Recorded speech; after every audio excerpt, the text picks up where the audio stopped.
So I think this is going to be the first time that I've done two of Horton's scenarios in a row, and this one is much more in the mould of what you would expect. There are, of course, 8 armies on the field, I believe, and it's over 50,000 frames, so this is going to be a long one. And it also is based on a map which is a little bit more defensive. There's a few more defensive positions than there are on the Bay of Belfast. The Elven Front has got a few more sort of fortifications that the defenders can have available to them, although it is still a little more open than sort of standard siege battles, so it is going to be a little interesting to see how this pans out. Usually the attackers go into this with a bit of an enormous advantage, but Elven Front is going to be a difficult nut for them to crack, I think. We'll see. So Horton himself is playing as Dale, one of the 3 defending armies. He's got 8 catapults.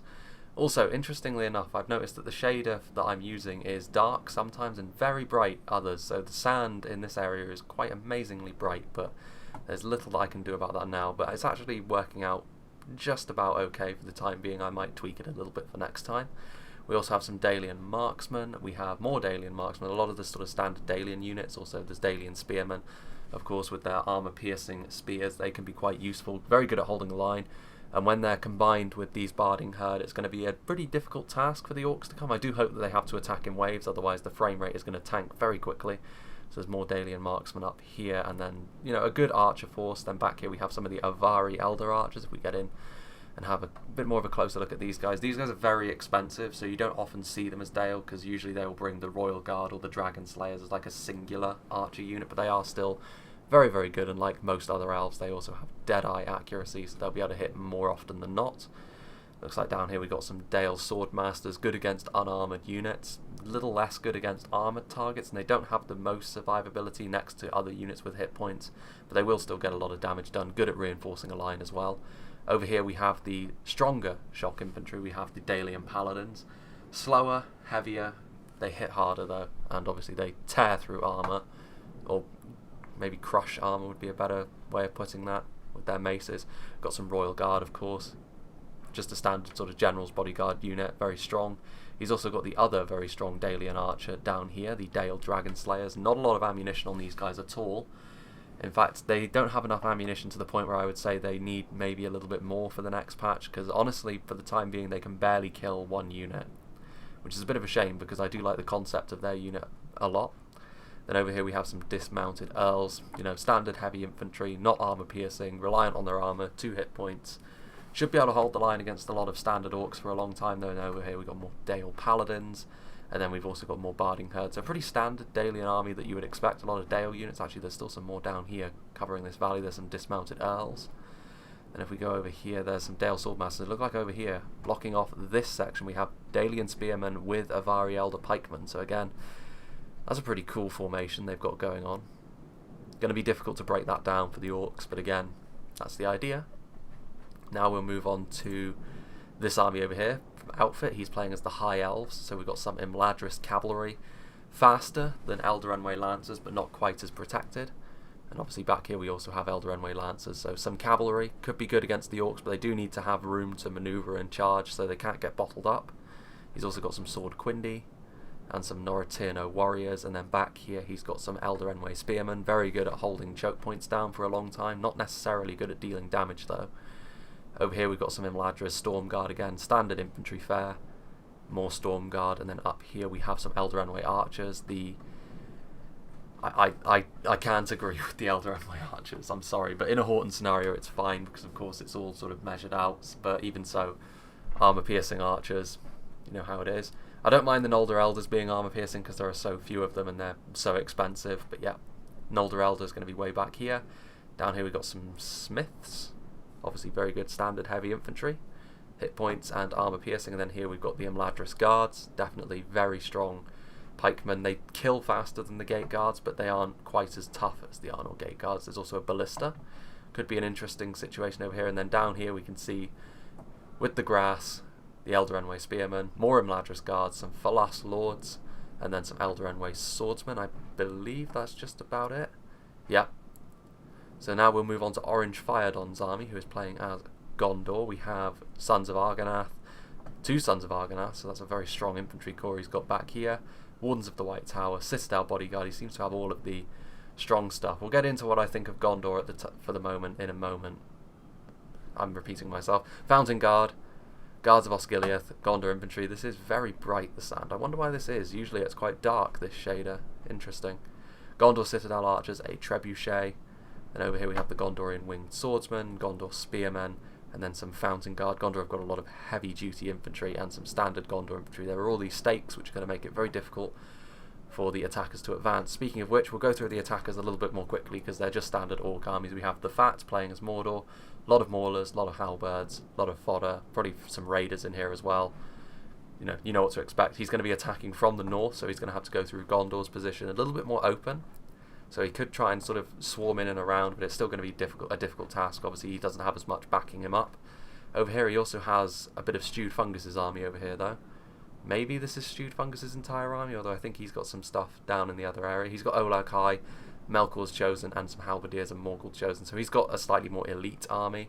2 units of Olag High. He's also got Raiders and Uruks making up the bulk of his forces with some fodder, and then some Morannon units. He's also got some Temple Guard, though. Now for the main bulk of the attackers, we also have Tundra's Fox playing as the Orcs of the Misty Mountains. We have Mountain Uruk Blades, Mountain Uruk Pikes, Heavy Goblin Spears, Orc Bodyguards. Misty Mountains are quite predictable in the way they lay out normally. We've got Arnor to Victory playing as Gundabad, Orc Halberdiers, Orc Marauders, Black Uruks of the Mountains, Orc Marauders again. Got a lot of Marauders. He's also got some Black Uruks here and there, Warband and Mountains, Trolls of Gundabad, and then back here I believe we have his more elite core, Guardians of Khan Dûm, Scourge Raiders, 2 units of Wargs, 2 units of Guardians of Khan Dûm in fact, and then back here we have the Witch Realm Hammer Guard, the Witch Realm Black Guard, and the Gundabad Guard, so some of the really scary Gundabad forces. And then over here we have Donald Kingslayer playing as Isengard, so the Isengard are on the field, that's nice to see. Nazkai Bodyguard, Berserkers, Uruk-hai Archers, Uruk-hai Crossbows. Interestingly enough, it's good to see actually that there doesn't seem to be a huge amount of crossbows, because they're another thing like the Talon Halberdiers, where it's a more standard unit which tends to punch way above its weight in terms of cost, and it tends to unbalance certain things. Berserkers, of course, and then we have more Uruk-hai infantry and pikemen. So yeah, very standard fare for Isengard, pikemen, some crossbows, and then we have more of Tundra's Fox's army, just more heavy goblins and some trolls. So without further ado, let's carry on with this. This is the sort of situation that Dale should find themselves in pretty good health in. They're pretty good at holding a line, they're pretty durable, and they have a lot of archers. And the Elven front, this sort of land island up here, tends to offer the defenders a lot of shelter. Again, last time I did this, the island was very difficult for me to crack as Harad. I ended up basically wearing myself out on it. And I imagine that's what's going to be the fate of at least one of these orc armies, which is attacking from the front.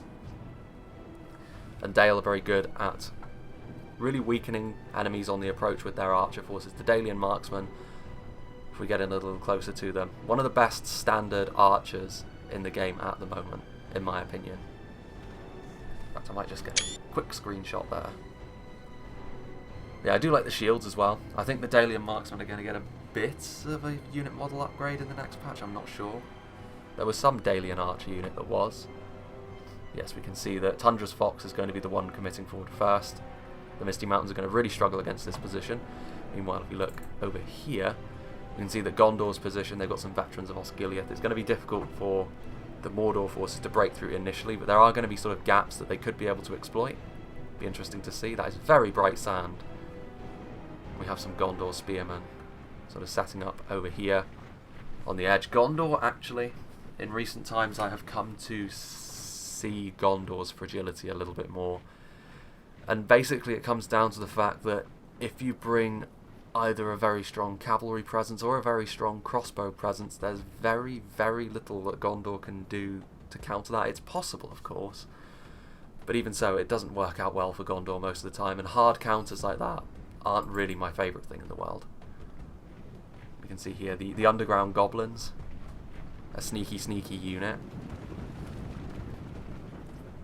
Definitely not the unit that's going to be able to break through the Dalian front line over here, though. Interestingly enough, I would actually recommend, we can see that the Barding Herd and the Dalian Spearmen are going to offer a very nice armour-piercing front line here. This is also going to be quite a long battle. I hope that it's not too choppy in terms of the frame rate, although based on the fact that Gundabad are also moving, that might be a little bit more tricky. You can see that this Imladris cavalry charging into these underground goblins. And then another hefty charge into the Goblin infantry from the Eldarenway Lancers. These units stand no chance at all against elite High Elven cavalry. So these sort of fodder units are going to be removed from the battlefield quite quickly. As expected, though. This cavalry does need to make sure it doesn't get bottled up, though. You could obviously try and retreat across the bridge over there, but that's a dangerous proposition in and of itself. Are they going to move in with this Goblin infantry? It doesn't look like it.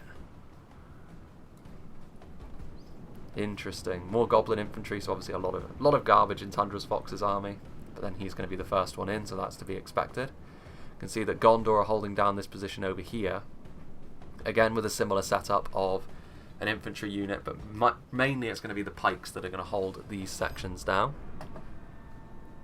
Interesting to see how long Dale can last, because eventually they will break under all of this pressure. Interestingly enough, though, the Wargs moving in from Arnor to victory. Some Ladris cavalry needs to be careful. I mean, it is going to get a charge onto the Wargs, but in sustained melee, particularly with all of the fodder units around, the Wargs will have victory over here. And indeed, the High Elven cavalry is going to retreat by the looks of things. Good move. Got to know when you don't stand a chance. This Goblin infantry is waiting in loose formation. I think they're hoping for the Dalian archers to open fire on them, but they are not going to do that. Meanwhile, we turn around. You can see that the Wargs were not being microed, and so the High Elven cavalry did charge into this area over here. It didn't seem to do a lot of damage, though. There aren't a lot of bodies about where the charge sort of took place, so arguably not worth it. A few Elven horsemen also fell. Is there going to be a push? There's some Goblin band being moved up. This is the most fodder tier unit that Gundabad had to offer, and they are going to charge into the front lines. Obviously they don't stand a chance against trained Dalian infantrymen. However, there is a lot of skirmish fire being laid down. I wonder why this map is so bright. From the Snaga archers. Obviously they're not going to be the best archers in the world, but they are still going to put some hurt down on particularly unshielded units. The Barding Herd are well armoured, so they will hold up decently well to archer fire, but it's about attrition. And this front line does need to hold for quite a while. This is definitely Dale's best chance of bottling up the attackers. Obviously this Goblin infantry and Goblin band are just sort of marching to their doom over here. The Barding Herd are kind of a weird unit. Sometimes they don't perform very well. I would say that the Barding Herd are probably the most defensive halberdier unit in the game. They tend to last quite a long time in melee without getting a terrific amount of kills. Certainly they don't hold a candle to the Edelon halberdiers of Dol Amroth, but they get the job done. And I do like the lamellar armour they use. Meanwhile, if we look back over here, we can see once again the High Elven cavalry charging into halberdiers. Interestingly enough, halberdiers will take a lot of damage off a cavalry charge because they don't have the same properties as pikemen do. So that will still get a lot of damage done. The Wargs seem to have retreated. I wonder if the Wargs were not allowed to be committed yet, and that's why they've retreated, because otherwise I can't see any reason for them to retreat from here. They were bottling up the cavalry quite nicely. Meanwhile, if we look back here, the primary front line is going to show very little movement for the time being. Until some of the more serious units get committed, Dale are not really going to be overly tested. Indeed, the Barding Herd, I still don't see any Barding corpses on the floor, so even with the archer forces backing them up, not a great deal of movement over here. Meanwhile, we can also see that Gondor and their front line also being tested. Orange fired on, laying out his pikes and his infantry in a very solid formation. And again, fodder tier units like the Goblins that are being committed here don't stand a chance at breaking through this front line. Yep, defeat is a distinct possibility. Do they have archers over here? They don't. They just have Goblin infantry. And again, this is going to be Tundra's Fox's job, essentially. Just try and attrition down the front lines, because when these initial defensive positions start to fall, it's going to be difficult for the defenders to stop it cascading out of control. So they do need to sort of get ready to reinforce these positions. Just keeping an eye on the northern end of the map there to see when the northern orcs make their advance. Again, I'm not entirely sure of the rules of this one, but I know that the orcs have to attack in a certain order. Some of the Barding Herd are getting a little bit more bloodied up. They're doing their job. And with the backup of the Dalian Spearmen, a mass push is not going to be an issue, especially not with these lightweight units. Goblin Band are of course spearmen, so they have that infantry malice on top of their already shitty stats. And while we look down over here, through the very bright sand, more of these Orc Halberdiers being committed forward by Arnor to victory. Where did that High Elven cavalry go? Did it retreat? Surely it didn't die. Oh no, here it is. I lost track of it for a second then. But it's certainly been doing work, because it's certainly running around within these positions quite a lot. Charging into these lower tier units, getting a lot of kills. Which is never a bad thing. They do need to steer clear of those orcs now though, because there are certainly not enough of them to put up a decent fight against Warg Riders that are in pretty good health. They're actually charging directly into them.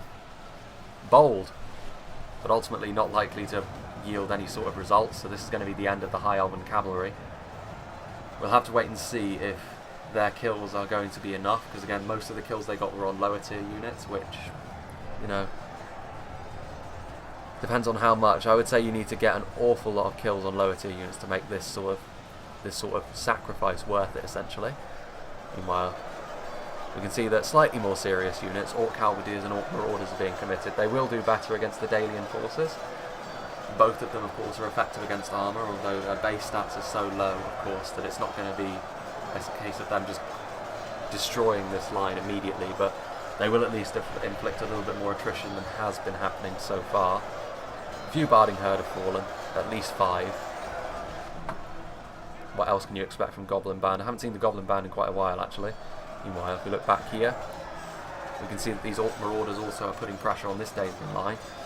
Now, interestingly enough, these Avari pikemen are not actually in the fight at the moment. If they want both of these units to be fighting at the same time, the Avari pikemen need to move forward a little bit, get in formation within the Dalian spearmen. That's generally how I like to do it, because it offers the pikemen more mass, makes them more difficult to push through. Meanwhile, if we look back over here, we can see there are Mountaineer Blades. These wargs are just sort of waiting, biding their time. Again, a similar sort of thing has happened over here, because the Gondor infantry and the Dalian spearmen that are in shield wall are sort of pushing these lower tier units back, which means that the pikemen are sort of being left behind a little bit. But again, this Gondor infantry is going to just cleave through lower tier units like this.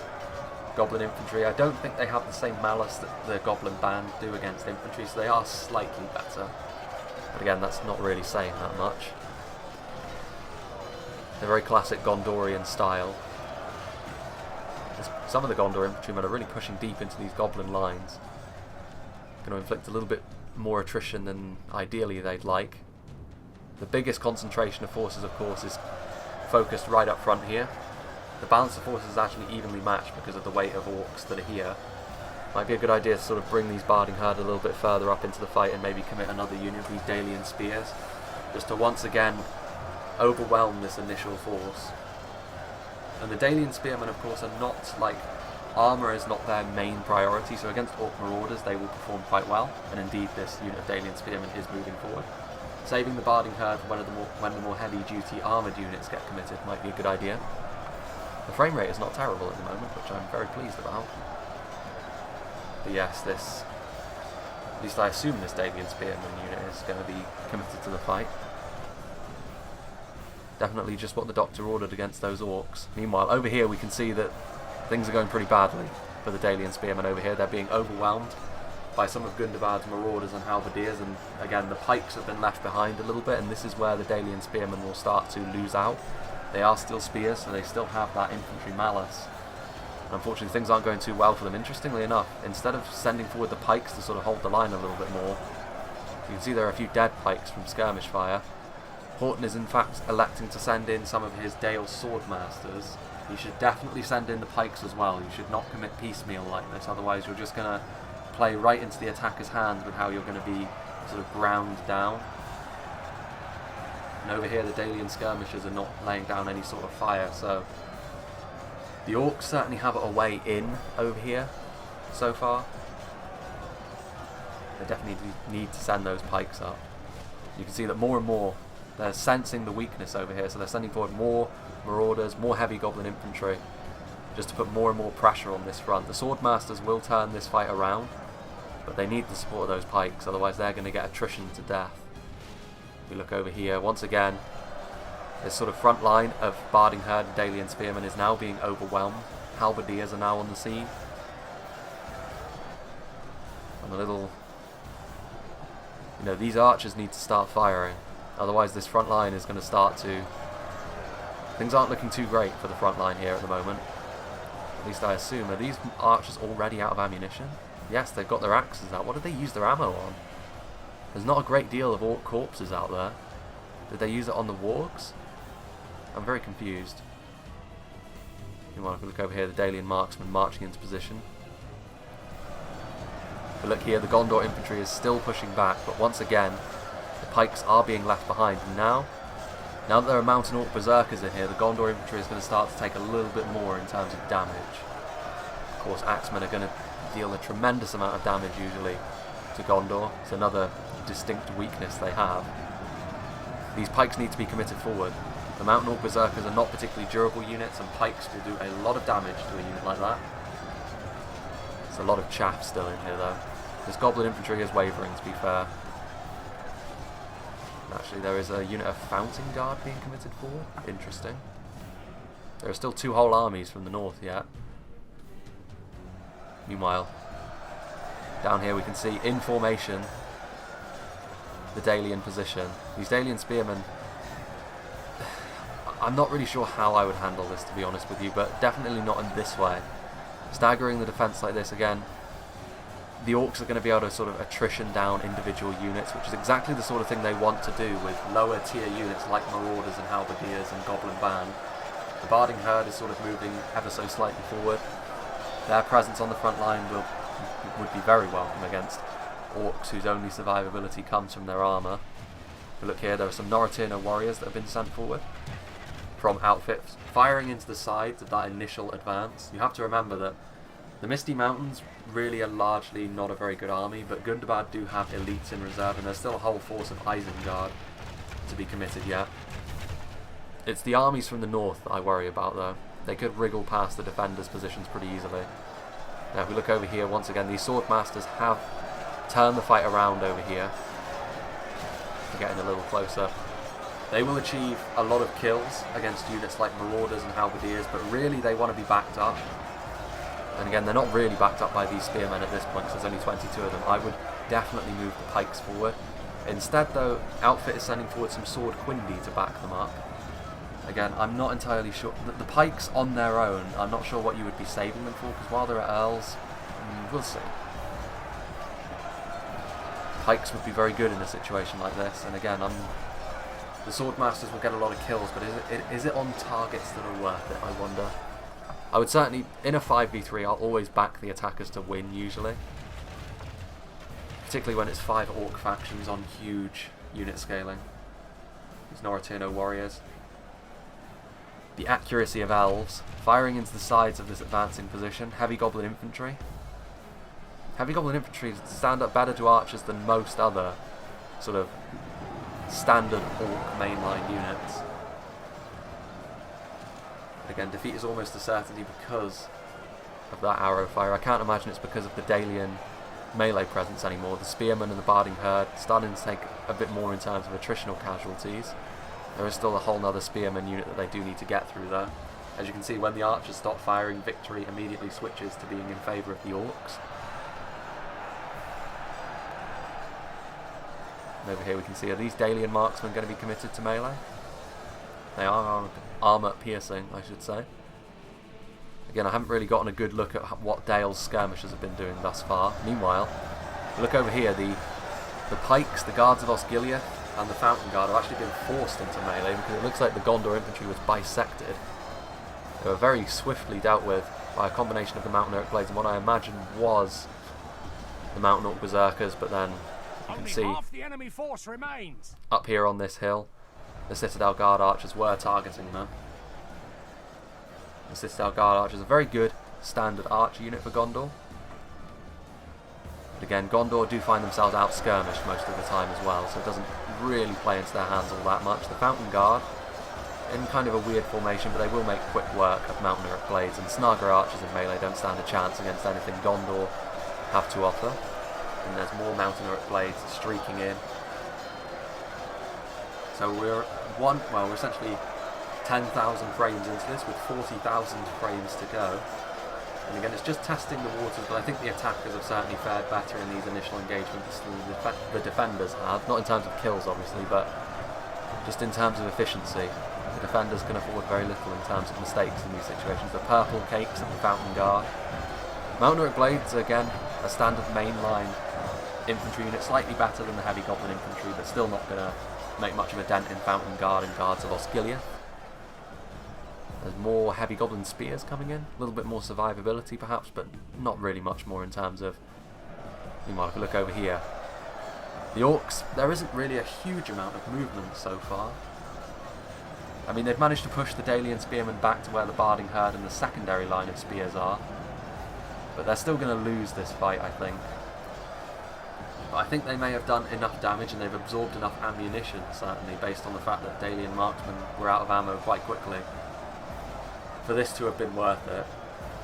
I certainly worry about the two northern armies when they start getting committed about the fate of Gondor, because they certainly need to hold out against a great deal of pressure. They have it's going to be difficult for them to hold, I think. Meanwhile, if we look over here, 67 Dale Swordmasters still alive, so they're doing a good job.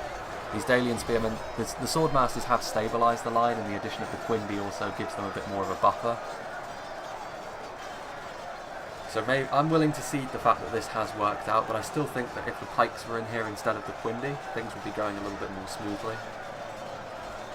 It would also save a unit of Quimby for later on to really help a line that was in direct trouble. Over here they were sort of losing a bit of ground, but they weren't in danger of the line crumbling. There's some heavy goblin infantry in the background, ready to, well, it looks like they're already being committed actually, there's just some pathfinding issues. There's some orcs up here, just sort of overlooking the fight. What is he doing? He's like, yes. You guys are doing great, don't mind me. Ill discipline among orc ranks. How unsurprising. Yeah, the Dale Swordmaster's going to be doing quite well against these infantry units. Against the heavy goblin infantry, maybe a little less so, because of course they're not armour piercing, and the heavy goblin infantry do have excellent armour. But obviously they'll still win. They just won't kill them quite as quickly. Meanwhile, here in the centre, things are still looking pretty decent for the orcs. They have now sent forward a unit of Black Uruk Warband. Arnold's Victory sending forward some slightly better units. But again, this line has stabilised since the Barding Herd got back into the fight, but again, there's only so much attrition that these guys can take. The Barding Herd are very good at holding a line though, so they will at least hold out for a long time. They might not necessarily get a huge amount of kills, at least relatively speaking. Meanwhile, before I miss it, we can see over here, where the sand is slightly less harsh, the initial advance of the Fat. His army is not exactly the most elite, it's basically on the tier of the Misty Mountains army. But he is going to be able to advance into these Gondorian positions and really test them. Are there ways that he could go around? I think that this map has actually been slightly edited. These stakes mean that they can't actually advance through here. So he is going to have to advance up the hill and into Gondor's position. The Trebuchet hammering down into this army's advance. Again, with the vast majority of all of this, orc maulers, raiders, is it worth going after it with the Trebuchet? Maybe. You might break them more quickly. Uruk halberds, that might be a worthwhile target. They're all in loose formation though. The Fat knows what he's doing in that respect, making it more difficult for the Gondorian skirmish force and trebuchets in the background there to land solid hits. If we look over here, you can see it's a unit of spearmen that are going to be trying to hold back the tide of these maulers. Maulers going in first. Not a devastating charge, but they will still at least get some decent damage done. And then they will be backed up quite readily by a unit of Uruk halberdiers. So that's a pretty good sort of way to lay out your attack. Shock infantry in first, backed up with pole arms very, very quickly. And both of these units are units that the spearmen aren't going to particularly relish facing. But we shall see. They will still hold out for a pretty decent amount of time while they're in shield wall, but they won't get very many kills. Ooh. Actually, the Trebuchet is going to be firing into the ranks of Stewed Fungus way back there, but they do need to be careful because the Uruk archers are going to be going for that Trebuchet crew. Or are they? Are they going for the... Looks like they might be going for the veterans of Osgiliath actually, which, if so, is the wrong target because the Uruk archers don't stand a chance at winning a skirmish fight with the veterans. We shall see. Meanwhile, if we look down here into this valley, we can see that some of the orcs are actually starting to break through. They're really starting to push, using their mass to break that pike formation. This is the problem with pikes usually. It always seems to be a problem with the guards of Osgiliath as well. I don't know why. Mountain Uruk blades. They will lose this fight. Now we can see over there that there's a unit of Citadel archers. I presume that are out of ammunition. The enemy are badly bloodied. They have lost half their men. Coming in to reinforce the line. And it's sorely needed, because they can't afford to sort of be flanked over here. Gondor particularly, while they're under attack from the other side by another Mordor army. But yes, these Citadel archers are out of ammunition. Not bad in melee. Again, they are just a standard archer without hit points, so they will still lose out to the vast majority of dedicated infantry units, but still their armour means they will still last a long time, and they will be sufficient to plug this gap for the time being. Let's go check in on how the front line with Dale is progressing. Probably not a great deal of movement over here, to be fair. Actually, I was wrong. The Gundabad Guard were committed. Interesting. Although they are starting to run out of fodder tier units over here, and they do need to keep this push up. If they've committed Gundabad Guard, it means they have committed to really making a go of this attack over here. There are some Black Uruks of the mountains in here as well. They're not really making a great deal of progress against these Dalian units and the Noraturno warriors. The Avari Elder Archers are also going to be firing into this area over here, so... interesting. We'll see. The Guardians of Khan Doom are being committed over here. The Dale Swordmasters are now being retreated. Victory over here was Dale's. What's left of the Spearmen are over here, the Earls, the Pikes, the Sword Quindi. Swordmasters are going to be ready to charge in and reinforce this pike line, I assume, when necessary. We'll see how this goes. As the Guardians of Khan Doom charge in, they shouldn't be able to push their way through here. The Avari pike should be sufficient to keep them at arm's length, and the Earls are a pretty similar unit in how they work. Although the Guardians of Khan Doom might be slightly better, but with all this support, I can't really see these units managing to push their way through here. We'll see. The Avari pikes have been skirmished down a little bit. Looks like they're not going to charge in just yet. Let's go back over to here, shall we? Oh, here's where the frame rate starts to get a little choppy with engagements on all fronts. So yeah, Gondor infantry again. Most of these units, like fodder and raiders, the Gondor infantry will be able to hold against, but they will be suitably softened up for the second Mordor army up here to come and then just smash through Orange Firedon's position. Let's have a look at the percentages, shall we? So yeah, 11% ahead, the defenders. We'll see if they can keep that up. They should be able to, with the Fats army being kind of shitty. We shall see. Again, having to attack uphill into Shielded Fountain Guard is not a particularly enjoyable task, I would admit. Then the Shielded Fountain Guard, I think they're armor piercing. They do tend to get more kills than most spear units. They're one of those, similar to the Scion Rim and the Naru Naaru Royal Guard from the Evil Men factions. The Shielded Fountain Guard are in a similar vein, although they tend to be a little bit more defense focused, which is the purpose of spearmen after all. Meanwhile over here we can see that it was a well thought out attack over here from the orcs, and the spearmen were not sufficient to deal with that push. And we can see that some Elder Enway swordsmen have had to be committed, and even then defeat seems certain. The veterans of Osgiliath with their upgraded armour are in melee as well. But yeah, the orcs managed to really make a decent go of it over here. Again, it's only orc raiders and quite shitty units, but they were still able to worry the Gondor front, and considering there's a whole other army to come, Gondor should be pretty worried by this. Most concerning. These Uruk Halberdiers are still here. The Elder Enway swordsmen, very good infantry unit. Going to be able to do damage to lower tier orcs with impunity, but they are being targeted by archers.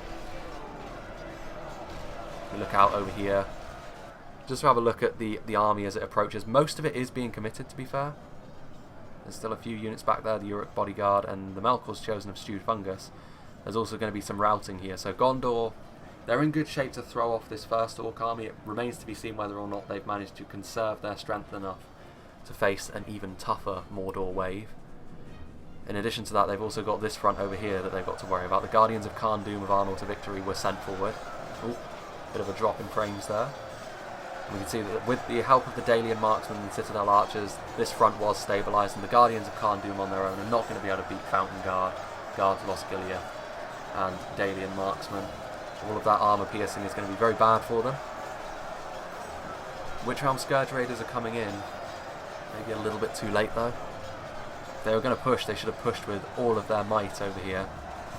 Maybe Tundra's Fox should have conserved his strength a little more. He almost made it through, but in the end Gondor were able to stabilise the line, and in the end they're running out of men to commit over here. We'll see how this goes. Oh, Trolls of Gundabad. Trolls galore. How did they manage to get through? Did they manage to sort of force their way through the line at the front over there? Well, the Trolls are all over the place now within Dale's back ranks. That does mean that the catapult crew is dead. The Trolls probably should avoid the Dalian Paladins though. They'd be much better off going for squishier targets now that they're in behind the lines. The Avari Elder Archers are still firing their ammunition, so if you can prevent that, that would be good. Over here, the Noritino Warriors, that's a good target for the Trolls to go after. Not particularly heavily armoured, pretty squishy. Not going to offer a great deal of damage in return in melee, certainly. Cave Trolls and Trolls of Gundabad. Interesting. Pushing through that line must have been a little bit costly. Well, if we look down here, how are the Guardians of Khan Doom doing over here? A little better. A little better. Again, there's not really the same level of armour piercing over here as there is on the other front, so with the assistance of the Black Uruks as well, they will be able to make a few more inroads. The Quindi, however, have been committed forward to just try and stabilise the line. Even if they do break through here, it won't be with very many troops remaining. But they will be getting rid of some Avari pikemen and some elves, so getting some of those elite units off the field will be very welcome. But yeah, Dale's position is threatened by the Trolls. If we look over there, the Gundabad Guard defeat does seem certain. The Avari archers still have ammunition. You can see their bows out. These Dalian paladins, are they going to be committed to the front line as well? You can see that these Black Uruks are starting to force their way through the side, so that must be where the Trolls got through. The line was broken in one slot, and you can see some dead Trolls on the floor. The Black Uruks defeat does seem certain, but as we can see, moving forward we have Donald Kingslayer and the Isengard army. This is going to be just what the Doctor ordered. Half the enemy force remains. Dale's defensive position is going to be smashed to bits by the arrival of Isengard. But there is still the High Elven position, and will the attackers have enough left in the tank to go up against the High Elves, I wonder. We shall see. You can see over here the Guardians of Khan Doom not really making much progress, and we can see that another unit of Dale Swordmasters were committed over here, so they were very eager to crush this attack underfoot, which does mean they still have one avenue which they have all of their own. I actually think the defenders' chances of winning this are pretty good. They've certainly done the right things initially, although over here you can see that the Fats army is starting to be reinforced. You can see there the Orc fodder of Stewed Fungus. So Stewed Fungus is going to be coming forward en masse. I don't really fancy Gondor's chances at holding back this many. Although if we look in here, there are the Gondorian Winged Swordsmen. Very high attack focused unit. A little bit of a liability when it comes to staying alive. Backed up by Shielded Fountain Guarding veterans of Osgiliath, they should do just fine, particularly against lower tier orcs. Yeah, all of these. Again, the Fats army was kind of doomed from the start. But whether it's, you know, there's a few dead Fountain Guard on the floor. So it could be that he's done enough damage, and then that would leave Stewed Fungus and Donald Kingslayer smashing through Gondor and Dale at the same time. And then what's left of their armies to try and take the High Elven position. That would appear to be the way the wind is blowing. You can see that several of these units of Gondor infantry, the formation is kind of broken up, although they are sending these Orc Raiders routing, so they will be able to reform pretty soon. Interesting. Let's go back over to here, shall we? Yeah, you can see that at this point Horton is just trying to sort of commit everything he can to try and hold this front, which he's been holding since the start of the battle at this point. But yeah, I can't see him lasting too long against the Isengard push. We'll see. I mean, it's possible. The Uruk-hai Raiders there en masse. I don't want to get too close to them because the frame rate really will start to chop. Let's go down onto this front though, where the... this is an interesting push. So yeah, there's some Uruk-hai raiders sort of coming in to help what's left of the Guardians of Khan Dûm. Admittedly, there's not many of them, but they have managed to sort of make a gap with which Donald Kingslayer and what's left of Arnold to Victory could try and flank around. The pikes on their own won't be able to hold against a push this large. You can see the Uruk-hai raiders. Again, you don't see them much in open play, mainly because the Uruk-hai infantry, you go for a little bit more of a balanced build usually as Isengard. And a lot of people quite like the Reavers, I've noticed as well, but lost half of our men. As just a sort of standard unit you can throw in without really thinking too hard on it. The Uruk-hai raiders aren't bad at all. Oh my, don't want to get too close. All of the Lurtz clones. Again, the Sword Quindi are pretty good in terms of just sort of fencing with the enemy, as it were, but in terms of mass, they just don't have what it takes. You can see that the floodgates have opened over here. The arrival of Isengard has really destabilised the Dale front line. You can see that the High Elves are just sort of... See that Gondor are also sending back some units, so they're already thinking about pulling back to their final stand, which is interesting because I think that they did have maybe a little bit more gas left in the tank on the Gondorian front. Over here, though, Horton is... It's certainly committing to the defence here on the front. The Orc bodyguards of the Misty Mountains have been committed forward, so Tundra's Fox's army is largely gone. The Wargs, they could be an interesting proposition. Arnold to Victory's cavalry. Yeah, these Avari Elder Archers, as elves are, very skillful in melee, as they are at range. We shall see how this pans out. On the other side here, I would imagine... Well, interestingly enough, Donald Kingslayer, I don't think he expected to win over here, but he is coming forward with some units of Uruk Reavers, just to make it so the defenders have to keep this front manned. If they were to retreat from this front, it would be very bad. They would let Reavers in. And Gondor especially can't afford to be outflanked, not when... Look at that sea of red that's coming forward. Yeah, here we can see Gondor's front lines. I can see why Orange Firedon wanted to retreat. So we can see up here that the arrival of Stewed Fungus was the thing that was needed. Gondor were holding pretty well up to then, but now this unit of Elder Enway Swordsmen and Gondor Infantry is really all that's left. Surrounded on all sides by Orc Maulers, Morannon Uruks, and they are going to be bled out. So that means that the position is going to be that they're going to fall back to the High Elven encampment, and they're going to make their final stand there. There's still a good chunk of this battle to go. We are 20,000 frames in with 30,000 to go. And again, just the overwhelming force. And again, the Fat's army is largely gone at this point. He does have a few sort of units of stragglers and this unit of Uruk bodyguard, which he has in the pocket. And again, I think his plan is to advance across this very bright sand. These guards of Osgiliath are trying to get away. Another unit of pikes would be very handy in the final stand. My word, that is very strange, that bright sand. Don't know how that'll translate into YouTube. Maybe they'll lower that a little bit. And as we can see, the Melkor's Chosen that was committed forward. They made the terrible mistake of getting into range of Elder Enway Archers, which of course slice through any unit at will like butter. Because I hate the Elder Enway Archers so much. The Veterans of Osgiliath getting into melee. They're a very strong melee combatant with their shields as well. This is really the pull of the Veterans of Osgiliath. They aren't really the best in terms of their archery skill. They're good, don't get me wrong, but they're not the best. The real pull is the fact that they are also very good in melee. Very good heavy infantry in melee. You can see these guards of Osgiliath trying to get away from the Uruk bodyguard. Time will tell whether they can do that. These Uruk-hai raiders that push their way through are now going to engage this unit of Dalian marksmen in melee. They're going to overwhelm them, remove them from the field.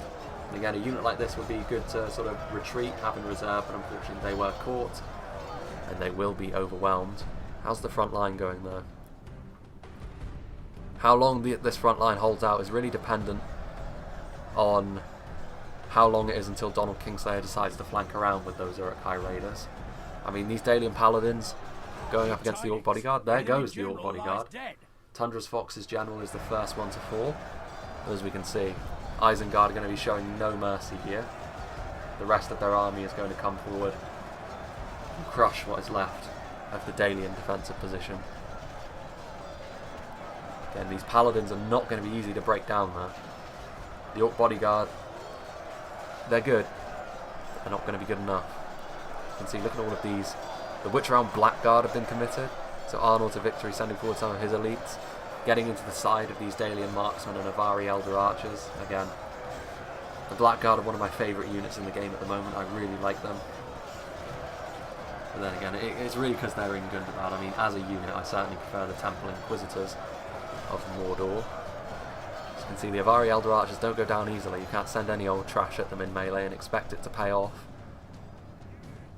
Meanwhile, if we look down here into the brightest section of the map, it's practically fluorescent.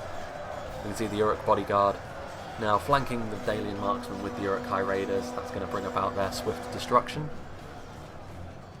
I can assume, yep, the Guards of Osgiliath did actually manage to get away there. They're not going to be able to catch them, I don't think. The Trebuchet of Gondor is also running away. So you can see Stewed Fungus is sort of bringing his army forward a little bit. Some of his sort of lower tier units maybe hoping to sort of absorb some fire from the Eldarenway archers, maybe the Noldor Elders and the artillery. The Ballista is firing, so he's getting his wish at least partially. Let's have a look at the percentages, shall we? Again, still 11%, so the defenders have managed to keep it static. Not sure if that's a good or a bad thing at the moment. You can see these Orc Raiders just trying to make life difficult for the retreating Guards of Osgiliath, maybe kill a few more. A little makeshift archery range. You can see there's a few veterans of Osgiliath, a few stragglers just trying to get behind this High Elven defensive line. The Falas Lords and the Imladris Guards, they mean business.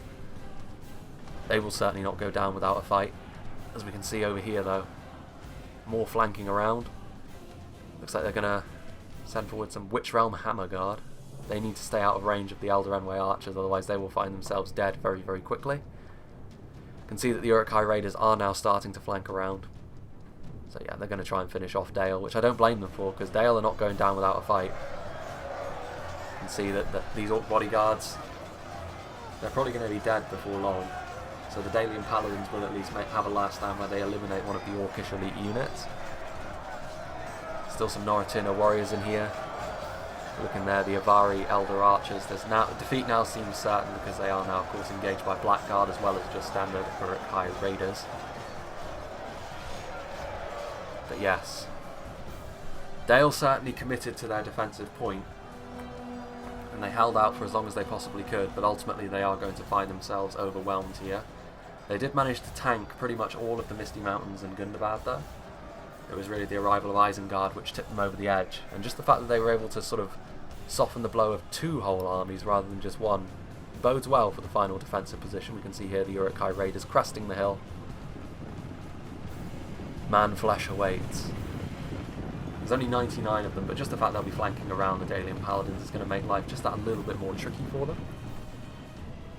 Let's have a look here. You can see that there is still a fight going on down here. The Dale Swordmasters fighting. They are surrounded by Uruk-hai infantry and Orc fodder and Moran-on maulers. So yeah, this is going to be the end of some of the Dalian units. Position overwhelmed. So over here we can see these Dalian marksmen still putting up a decent fight against these Orc Raiders, although that won't last too long. They will be eliminated by the Warg Riders. This is going to be the end of them. Not the best charge, to be honest with you, but it's still going to be enough to bring about the end of the Dalian marksmen pretty quickly. They're wavering. As soon as they break, that will be the end. If we look over here, you can see that the engagement hasn't quite happened yet. I don't blame them. Sending in Uruks to their death is just going to be wasteful at this point. They need to attack all at once to try and overwhelm the High Elven position. Numbers and mass are really the High Elven weakness here. Here we are. Public enemy number one, the Eldarenway Archers, completely removing the point of units like the Troll Slayers and the Dale Dragon Slayers by scything down even the strongest units and having much more ammunition and being much cheaper. My hatred for them knows no bounds. Meanwhile, if we look down here, most of Stewed Fungus's army is still sort of hovering on the periphery. There's still some of the Fat's army as well. If you look, there's still like depleted units of Uruk archers. Then he's got his Uruk bodyguard. He's also got some raiders here and there.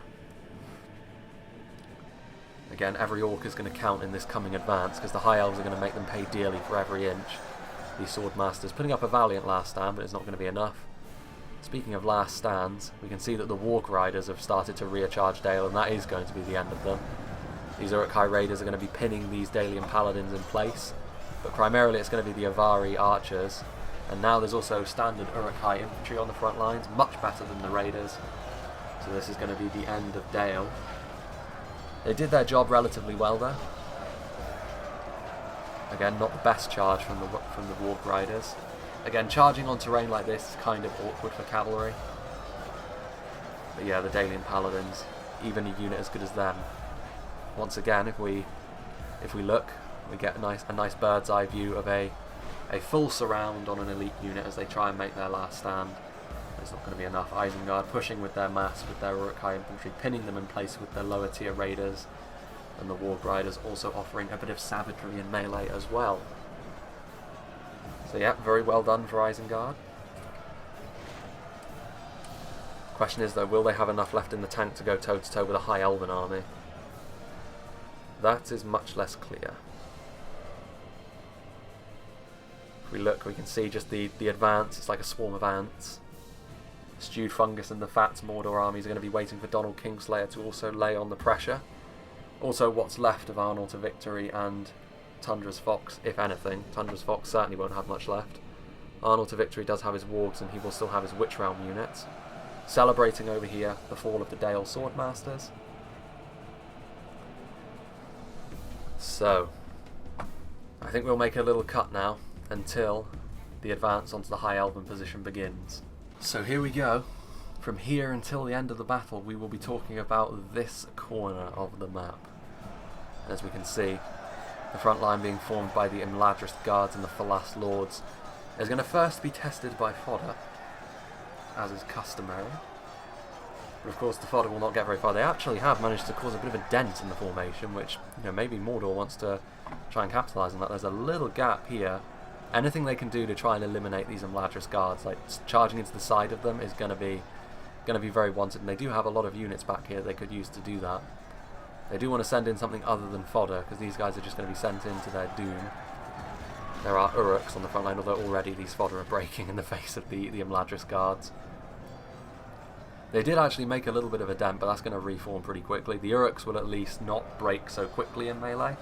Now there is the chance to try and charge into the side of those Imladris Guards, even if it's just with fodder.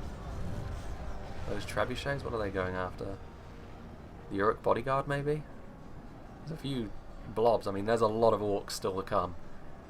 There's a lot of Stewed Fungus' army still to come, particularly. He took very minimal losses after Gondor decided to abandon their front and retreat their forces back to here. This does of course mean that Gondor still have a lot of men left in the pocket as well. It's not going to be just the High Elves. The High Elves and Gondor together will have to hold this last position. There might still be a couple of units from Dale that they retreat, and I didn't see the Dragon Slayers or Royal Guard die after all. These Imladris Guards, they need to, well, a few of them are dying as they try and sort of reform themselves, but now it's a bit too late. They did have the chance to side charge them, but unfortunately they've managed to retreat. They now have Guards of Osgiliath in the way. They also have these Elder Enway Spearmen. There might be a little gap here they might be able to exploit. The Ballista is firing point blank into fodder. Not really the best use of its ammunition. These Maulers are going to charge forward. Again, they're not going to get a huge amount done, but if Mordor can sustain one thing, it's casualties. Orc Raiders, so again, it's just going to be lower tier units, just testing the waters here, going up against the Falas Lords. They proved me wrong in the last battle I saw the Falas Lords in action. The mirror finish is not really going well with the overly bright sand. Over here, on the other hand, we have Donald Kingslayer and Isengard. Once again, the Imladris Guards and Elder Enway Spearmen. Uruk-hai Raiders aren't going to stand a chance. However, the Uruk-hai also have crossbows in reserve. Raiders, infantry, Mountain Uruk pikes from Tundra's Fox, so he's going to at least have something he's going to be able to go pike to pike with. They of course don't really match up to the Imladris Guards all that well, but it's something at least. Just the fact that he's got some units left. Looks like they're the target of some archer fire though. And here we can see the Uruk-hai infantry. The spearmen, the defenders seem to have had a few issues in sort of forming their men up into the formations they want to, which is interesting. They're sort of pulling back a little bit. The veterans of Osgiliath that are out of ammo are ready to come in and reinforce the line if necessary. The primary thing here is just to try and get rid of the Imladris guards. They're a unit that can hold out forever and they can do a huge amount of damage to lower tier units. And just standard units in particular, sort of standard heavy infantry that's shielded. What is going on here? The Orcs trying to push through themselves. Interestingly enough, the Imladris guards are not in melee anymore, so this is their chance to get some damage done to the spears. And there's more infantry, so a bit of a decent push going on over here. Although we can see some dismounted Earls, so yeah, Paladins and the Earls, what's left of Dale, there are still some forces after all. We look in here, there's a lot of routing Orcs, a lot of units of Orcs that were already not doing great. You can see the Philosopher's victory still seems certain against all of these standard Uruks. The lines being tested. But we can see over here a gap in the line was discovered by the Fat. So even his lower tier army, they've found a way through. And this is the problem with Elven Front, you know, there's little ways through. And the defenders caught off guard. This could be the key moment in the battle. There's blackback berserkers over here as well. So the defenders, not just testing the waters with garbage, blackback berserkers and Moran on heavy maulers are very attack focused units. They're going to get a lot of damage done to the likes of Imladris Stormguard and Lasarnak Nobles, and this is taking away the advantage of a solid front line which the defenders so desperately need if they're going to pull this off. Unfortunately for them, it's now 12% different. Actually, no, that's good for the defenders. They've managed to pull it out by an extra percent. Morgul Chosen, Olag High. There's Olag High up here as well. So these Stormguard and Lasarnak Nobles' victory seems certain, although that is quickly going to shift as soon as the Blackback Berserkers and Olag High make their presence felt. The Ballista needs to turn around and get some point-blank shots in. The Swordmasters that are heavily bloodied are going to go in there and try and hold the line. And over here, Mordor are making a big push as well. There's still quite a lot of this battle left to go. Mordor pushing here on the sides. They're managing to sort of leak around with units of Uruks. And again, this is what you have to do if you're on the attack. Don't play the defender's game. Don't just sort of send your units into their lines. Try and find ways around. As soon as you take that advantage away from a unit like Imladris Guards, they suddenly become a little bit toothless. Over on the other front, Donald Kingslayer is also pushing, although he's going to have a much harder time of it. Looks like a lot of arrow fire is sort of being traded backwards and forwards over here. The Uruk-hai Infantry and Uruk-hai Raiders will hold. Meanwhile, if we look back down there, the Uruk-hai Archers are firing what they can into them. They are a lower tier arch units. They won't get a huge amount of damage done, but just a bit more attrition is something the defenders can't really stomach at this point in time. We shall see. You can see that these Elder Enway Archers are firing. What are they firing at? Temple Guard? I would imagine so. Yeah. Well, you can kiss goodbye to this unit of Temple Guard then. They don't stand a chance in a skirmish fight against Elder Enway Archers. Perfect amount of sense that a more expensive archer unit loses so handily. Meanwhile, over here I think the defenders see the trouble they are in, because they are committing Smiths of Eregion forward to combat these Olag High doing damage to their Elder Enway Spearmen. And if we look over here, the Olag High pushed through and are going to make quick work of a ballista crew. I mean, victory seems certain. They might be able to attrition these three trolls down, but as long as these... See that troll kick that one guy? He actually got back up as well. Bold. He's going to get his head knocked off now. There he goes. But yeah, as long as this ballista isn't firing, it's bad for the defenders. They need all of their range pointed at the enemy and doing damage. If we look over here, the Sarnak Nobles, they've actually done a very good job over here. Fodder. Where do those Blackback Berserkers go? They're retreating. Why? This is their chance. If they break through here, the defenders are doomed. Why are they pulling out all of their better units? They don't have Olag High or Blackback Berserkers over here anymore. Well, there's still Uruk Bodyguard, I guess, and they're not a bad unit at all. Although the Lasarnak Nobles will do a decent amount of damage to them. This fodder. The ballista has been forced off its position, although now the trolls have been swarmed by Storm Guard. If we look down here, the frame rate killer of a front line, the Falas Lords and the Imladris Guards will continue to hold against this onslaught. You can see down here there are Morgul Chosen. What are they fighting? Morgul Chosen are a tough spear unit, but they're not very good at killing things. Well, they're just sort of adding more numbers. The Smiths of Eregion are going to suffer a pretty hefty amount of attrition in here. Going up against Morgul Chosen, they won't do too badly, but the Morannon Heavy Maulers are going to do a pretty decent amount of damage to them, particularly seeing as they're on their own. Interesting. There's the Veterans of Osgiliath. There is still like a secondary front line up there that they could always fall back to. This is a lot of orcs. Another screenshot.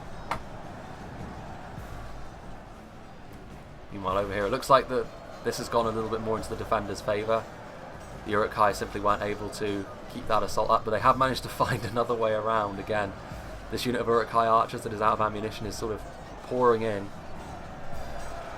And we can see up here that the Witch Realm Blackguard are now in melee, which means the Owls are really going to start to struggle. And once again, the Dalian forces being made to pay for the elite units. Uruk-hai infantry, Uruk-hai archers, and Witch Realm Blackguard. What are they going to do about these units that are sort of filtering in? There's also some half-orc Bane Guard. So again, just sort of filtering in, making sure the defenders have to engage on multiple fronts. I mean, these Royal Guard, they look like they're out of ammo. Eldarenway archers are firing into the advancing forces of Isengard, trying to do as much damage to the Uruk-hai infantry as they possibly can. Again, I would personally want to go for the Blackguard with your Eldarenway archers. But look up here, the Wargs are starting to make a push. Going to try and push through the lines. That could work. Again, there's 20 of them. Only half the enemy force remains. If they push with both units, maybe, but this single unit is going to get stuck, and it's going to quickly find itself the subject of some pretty serious damage from the Lasarnak nobles.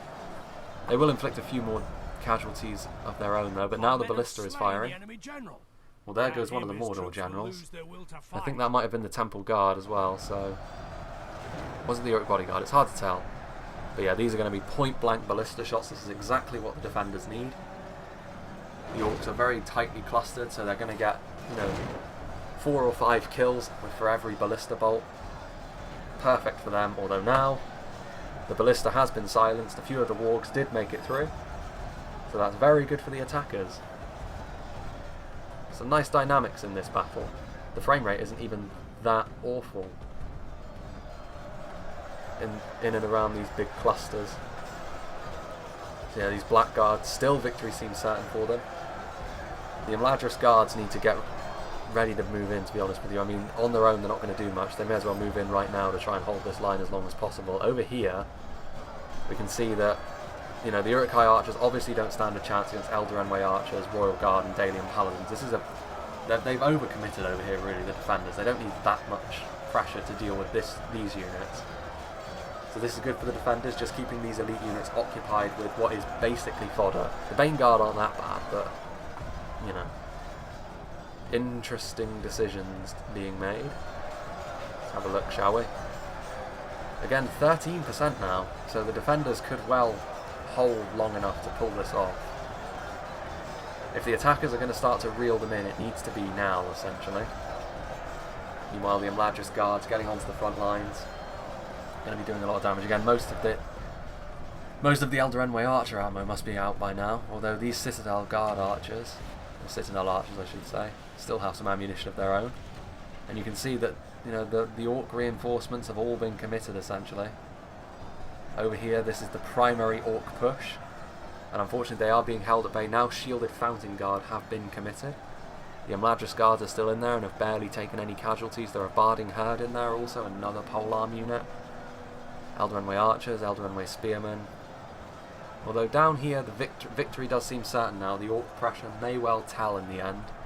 But there is still a whole nother defence they need to get through, and there's Sons of Argonath. Yeah, I think the defenders are going to pull this off. Up here, the Wargs still getting stuck in melee, but the attackers are going to at least punch through here. What they will have to flank around with once all is said and done remains to be seen. Not a great deal, it must be said. Once again, 5 Orc armies, so again that means around about 20,000 Orcs on the field. You can see there's a lot of routing units over there. Well, actually no, Uruk-hai crossbows, they're marching forwards. What are they doing, I wonder? The crossbows, they're going to be very much a necessary part of this army. So these Morannon Maulers, what are they going to do? They're abandoning the front. I mean, these Sauron's Will are doing a pretty good job. Maybe a misclick. I don't know. I mean, these orcs are definitely engaging the front line, but I can't really see the defending front line budging too much. And even if they do make it through, I can't see them winning further up the hill over here. Let's see what the defenders have left. They've got Dale Dragon Slayers that have pulled out their Final Fantasy swords and are going to get into melee against the wargs, just try and hold down that front line a little bit longer. But up here, let's see, they still have some Citadel Bodyguard, they still have Wardens of the White Tower, Noldor Elders, and Eldarenway Archers that still have ammunition. So yeah, they look cool, but they are my least favourite unit. Down here we can see that the overcommittal of elite units is at least going to deal with these Bane Guard very, very quickly, and at very limited cost. If we look here, it's a similar story over here as it is on the other side. The Imladris Guard still down to just 70. Isengard just throwing their men forward, hoping they can cause some sort of break. But I don't think they have enough men left. Where do their trolls go, I wonder? They have a whole bunch of forces back there. Again, trying to get out of range of the bloody Eldarenway Archers, I imagine, but they're so far away they're not going to be able to reinforce the line when the time comes for the reinforcements to arrive. That is some point-blank hits, that is some point-blank friendly fire. Again, the vast majority of this sort of front line is just standard Uruks and Morannon units, which, while good, are not going to be able to deal with the elites of Gondor and Imladris. Just ain't going to happen, although the Sauron's Will and the Morgul Chosen together have proven to be a pretty effective partnership. They've managed to break through over here, and then if we look up here, these Morannon Maulers are going to be able to flank around, get into the rear of these Winged Swordsmen and these Dale Dragon Slayers. Again, this area up here is likely to be no one's really going to win, although now the Sauron's Will are coming up, so yeah, the attackers are going to win up there, although on the front line they are struggling still. I mean, it's really just the defenders have managed to sort of set up the engagements in such a way that the attackers have really struggled. Again, this is sort of this, you know, Horton scenarios are like this. 5 attacking orc armies, usually they win as well, the attackers, but here it does in fact look like the defenders have got the advantage. They are winning by 16%, and the defenders only have 10% of their forces remaining. Those Isengard, the Isengard personnel over here, the elites, the berserkers, the trolls. The enemy general lies dead. There goes another one of the Mordor generals, I think, anyway. These Isengard forces, the berserkers, the trolls, the White Hand, the Nazkai, and the crossbows. Our general lies slain. Well, there goes the Dalian general, at the hands of the Sauron's Will, which have performed quite well. But yeah, these forces are now retreating. These veterans of Osgiliath still have their bows out, so they still have ammunition. Interesting. You can see over there the Bane Guard were destroyed. Yeah, the defenders have got this. I mean, there are 10,000, a little over 10,000 frames still left to go, but I can't see how the attackers win this unless those crossbows are utilised to devastating effect. Our men have fought long and are becoming tired. Just need to check something. Yeah, the Noldor. Well, the Noldor have their swords out actually. So maybe if the the defenders have used up all their skirmish ammo, the crossbows could be used to quite devastating effect. We'll see. Eldarenway Archers, now victory seems certain. The Sauron's Will, not really the most durable unit. They've already done a lot of work. They're now feeling the wrath of the Eldarenway, which is a shame. I hope to see the Eldarenway Archers wiped from the face of existence. Some Morgul Chosen, very depleted units of Morgul Chosen. Again, this front line over here is just not budging. The Imladris Guards have lost a further 20 since last we checked in on them, but the line has not moved, and also it's now being reinforced by another unit of, albeit depleted, Eldarenway Spearmen. So Stewed Fungus's army was essentially stonewalled over here, and you can see he's sort of trying to move his forces in such a way to sort of sneak around the sides, and he did do so, but not with enough men. And now the Sons of Argonath are over here with the Smiths of Eregion. Pursue and run them down. So unfortunately this door has been slammed shut. What are Isengard going to do? That is the question. Uruk-hai pikemen. There's still Witcher-Elm Blackguard in here. They've certainly done some heavy lifting. The trolls of the White Hand going up against archers in melee. I mean, the paladins are right there. The paladins will make quick work of trolls. They are being backed up by berserkers. And over here we can see berserkers fighting against Royal Guard. And berserkers fantastic against armoured units. Not very durable. But this is the sort of fight they can do very well in. Usually they need to be backed up though, and unfortunately Isengard doesn't really have the men to spare at this point in time. Which is unfortunate for them. So yeah, this is likely to be a no-one wins scenario, and the attackers need some good news here. The Uruk-hai pikemen are being sent forward. Again, I think that if we look in the background over there, what about these Isengard units? So he's got another unit of pikemen and he's got a unit of crossbows. Those crossbows are the attackers' last hope, to be brutally honest. These Uruks. Yeah, victory for the defenders up here as well. Where do those blackbacks ever go? Some Nazkai bodyguard in the background. There's Orc fodder. Where are they? Are they in here, maybe? It would be a terrible waste if he moved them out only to deploy them in here. There are Temple Inquisitors in here now as well. I mean, sending Temple Inquisitors into the face of pikemen is a waste of their talents. They should be sent in to engage a unit in direct melee. The pikes can keep them at arm's length. I mean, eventually it looks like... Stewed Fungus may well break through here with the help of those Temple Inquisitors, but it's going to be at such heavy cost. I don't know. I think the defenders have left it... Well, not the defenders, the attackers have left it a little bit too late. The crossbows are moving forward. Can the crossbows do the damage they need to? You can see the combination of Uruk-hai pikemen and berserkers. Unfortunately, there are more Imladris guards over here, slamming the door in Isengard's face, backed up by Dalian paladins.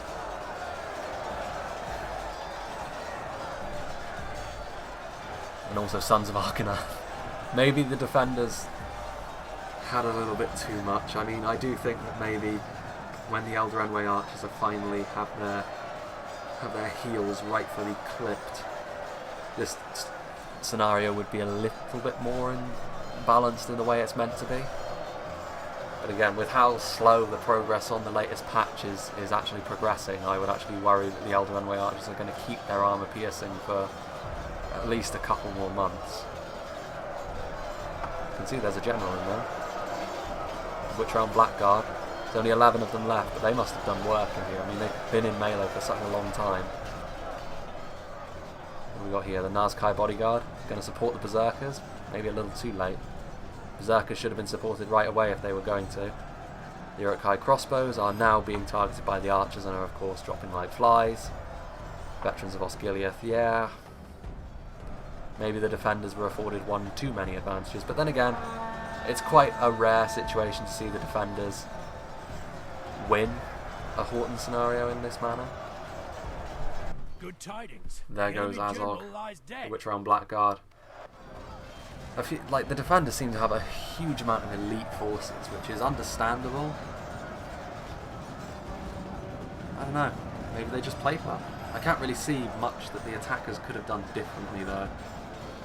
And that being the case, unlike the battle I showed where the dwarves were sort of swamped by Lothlorien and Eriador in Desert Moria, where I think a great deal of that was just down to the fact that the dwarves were played quite poorly. Here I would say that it's a case of the attackers couldn't really do much else. I mean, yeah, maybe the blackbacks could have stayed in melee up here and just sort of punched through over here, but even so... How our cowardly foe runs. It's time to press the attack. We get in here, the Temple Inquisitors. Yeah, the defenders smell blood. They're just committing everything at this point. Rightly so, to try and finish off the Orc armies that are attacking. A lot of these Mordor units of Stewed Fungus are fighting to the death. There's all of these Citadel Bodyguard, Veterans of Osgiliath still in reserve. Yeah, the crossbows were savaged, unfortunately. If we look here, the Royal Guard will fall before the Nazkai Bodyguard and the Berserkers, but ultimately it's not really going to be in service of much. I mean, victory still seems certain over here for the defenders. It's just really pikemen up here now, and they will hold out, but they will not nearly get enough kills. unfortunately for them. There's still Sons of Argonath in the background as well. But yeah, the defenders have won. How about that? The battle is very much in See in our the background, favor. Gondorian Wind Victory will Swordsman, be ours. Sons of Argonath. You can see there are probably still a couple of individual Temple Inquisitors, yet 14 of them. Surrounded by Wardens of the White Tower, Dale Dragon Slayers, Imladris Guards, Veterans of Osgiliath, Imladris Storm Guards, Smiths of Eregion. Even the Temple Inquisitors can't deal with that. You can see here the Eldarin Way Spearmen, so pretty soon it will be Isengard's time to die. We can see that these are Uruk-hai crossbows. What are they firing at? Firing at Eldarin Way archers. Well, they're going to be arcing their shots, unfortunately. It doesn't really matter at this point, though. These pikes, they'll likely take quite a long time dying, but their fate is sealed, essentially. I think maybe a bit of artillery for the attackers wouldn't have gone amiss. Or maybe just replacing the Eldarin Way archers with something else, maybe until they are given the form they should have, which is not a Death Star of a unit. I'm pretty sure that as the High Elves, if you played against certain factions, I know you can do this with the Woodland Realms, you can just sort of place stakes all around your army and then put all of your archers into fire at will, and there's nothing that any other army can do against you. You can walk off, not even micro your army at all, and still win. That's a sign that something is wrong. And I do hope the next patch comes out sooner than I think it will, just so this is no longer the case. The power creep does need to be addressed, unfortunately it will be. But now victory seems certain even for the Royal Guard. The Royal Guard, when fighting downhill, the Nazkai bodyguard, the majority of them are not in melee. Unfortunately, these Uruk-hai crossbows are now being engaged by the cursed Eldarin Way archers. Under normal circumstances, I would say the same about the Uruk-hai crossbows. Crossbows in general have too much ammunition. And I know that the rebuttal would be, well, they don't have as much ammo as archers, and that's true. But the relative damage they can do when you put them next to archers is completely out of balance. So I do think that crossbows should have a much reduced ammunition cap. And then we have the Dale Dragon Slayers. I mean, the crossbows didn't really get a chance to spread their wings in this battle, but even so. See Smiths of Eregion. Look at all those pikes. So are the defenders just going to commit everything and finish this battle quickly, or what? I mean, based on the frames left, probably not. You can see these Dragon Slayers coming to the aid of the Royal Guard. Nazkai Bodyguard are a very strong unit. They won't die easy. But die they will. They're sort of two-ended. It's more of a war pick, their sword, than a scimitar. If we look up here, Uruk-hai pikes. That is a trebuchet firing rotten meat. Again, I think the time has come to maybe flick it up to ×2 speed, just to speed this up a little bit, because obviously the outcome is clear, and really it's just the resilience of Isengard that is left to decide how many kills their pikes can get, which is likely not many against elite units. Although the Nazkai might get a few kills. Dale Dragon Slayers are not going to be a match for them in melee, no matter how hard they try and mimic anime. Some Eldarin Way archers. Oh, I hope that Nazkai rip the Eldarin Way archers apart. And here we have Eldarin Way spearmen and Smiths of Eregion flanking into the back of these pikemen. Pikemen don't die easy, and Uruk-hai pikemen are among the most efficient. Although I think that the Arnor pikemen, because they're cheaper, might have actually leapfrogged them in those stakes. I don't know. Again, my stats game is pretty weak lately, because again, I've been saving looking into that until the next patch, which I thought would have been sooner than this, but unfortunately things have worked against me. But I still will wait until the next patch before I go into stats again, because knowing my luck, if I started doing it right now, suddenly they would announce that the patch is coming in the next 2 weeks. Maybe that's what it takes. Maybe making my stuff obsolete was what drove the developers to do things more quickly. These Berserkers and these Nazkai. Again, we're getting into the final 3,000 frames now. Elder Spearmen. These pikes. The Nazkai might well last longer than the pikes in melee. The Dalian Paladins. Yeah, this scenario does need a little bit of work in terms of balancing. If you look at how many men the defenders actually had left at the end. That is Elven Front View though. I mean, it is a map which is very hard to win when you're being aggressive. It definitely is a map that suits a more passive playstyle, and therefore when you're defending on it you automatically have a bit of an advantage. Let's see, let's move it up to 6 actually. Grinding out against pikemen is not my idea of a good time. Well, there goes the Isengard General, the Nazkai, starting to lose their spirit for this fight.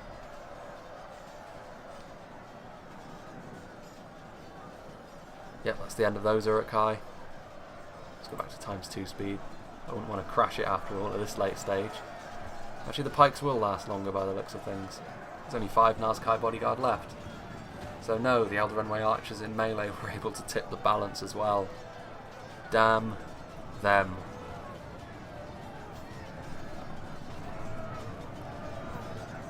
Well, these Nazkai are taking their time dying at least. Wait a minute. There's another red star over here. What's going on? I heard the twang of a bow. Oh, hello. It's a single temple guard.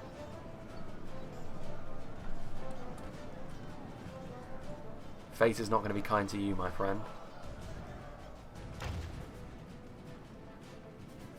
You are going to be the last one left standing there. I think, anyway. There's another red triangle, which maybe means I'm wrong about that. Doesn't look like they've noticed this guy. I mean, he's a star on the map, so he shouldn't be that hard to notice. Oh, they've noticed him now. R.I.P. in peace. Or pieces, as the case may be. Had to be Eldarenway archers to get the final kill as well, didn't it? It's like they do it on purpose.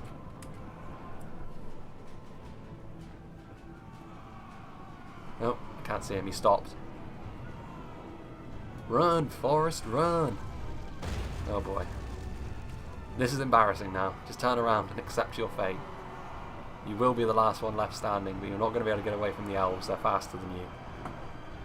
It's quite tragic, to tell the truth. Here they go. Nope. Oh, yeah, here we go. Oh, they killed him. Is this the unit that's left alive then? Oh yeah, here we are. Of all armies to have something left, Tundra's Fox, the one who had to go in first, the one who had arguably the most garbage army, is the one with units still left alive. And even over here, the Eldarenway archers are going to get the last kills. Outfit, you have disappointed me. Bitterly disappointed me. Well, here we go. The battle is over, and the defenders are victorious. Awed by the victory we have won here today. The victory we have won here today. Indeed. So the defenders, not often the defenders win a Horton scenario, but they have today. 7,000 kills for Dale. They had to take on the most trash, though they took on the most precious. That's not really too surprising. The elves, however, despite being the last ones on the list, managed to get more kills than Gondor, which is interesting. Let's have a look at Dale's stats, though. Casualties inflicted, 487, 405, 389, 67 on that unit of Barding Herd is embarrassing. That unit of Dale, so the arrows did do their job, 779 kills. That's outrageous. And yeah, unsurprisingly, that is the most of any unit on display. I would imagine any unit on the battlefield, to be honest. Maybe the Eldarenway archers got more because they love to make my life a misery. Those Dale Swordmasters got quite a lot. 616 in melee, so yeah. A bit of a steamroll for the defenders, that one, but still nonetheless fun to watch, other than, of course, the Eldarenway archers getting a lot of kills and doing a lot of work again. But even so, I can't really do much about that until the next patch comes out. But yes, that was interesting, and I hope you enjoyed this, and I hope you'll join me for whatever is next.